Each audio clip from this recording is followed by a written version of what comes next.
you have to battle it yourself. Maraming pagsubok, you have to endure all the distractions, all the discouragements, all the rejections of everyone. At ikaw lang din mag-isa. Please, sarilinin mo, sulat mo, ramdamin mo, grind ka lang, trabaho ka lang. Lagay mo sa sarili mo, ako lang muna.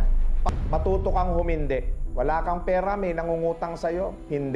Hindi mo nga kayang tulungan sarili mo, tas tutulong ka pa sa ibang tao. Kasi gusto mong makakuha ka ng compliment. Ang bait mo. Okay ka. Pero pag walang-wala ka, yung mga tao na yan, hindi mo rin mahihinga ng tulong. Kaya ngayon, hindi muna. Tanggihan mo yung mga taong sa palagay mo makakahadlang papunta sa pangarap mo. Pangalawang tatanggihan mo, yung mga bagay na makapagdi-distract sa'yo papunta doon sa success mo.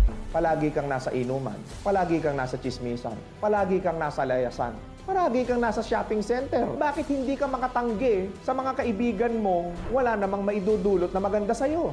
Hindi masama makipagkaibigan, hindi masama makisama, pero magiging masama lang yan kung alam mo namang wala namang urgency, wala namang importante, pero dyan mo inuubos ang oras mo.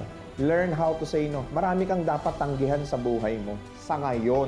Kasi kinukuha mo pa yung pangarap mo. May gusto ka pang marating. May goal ka eh.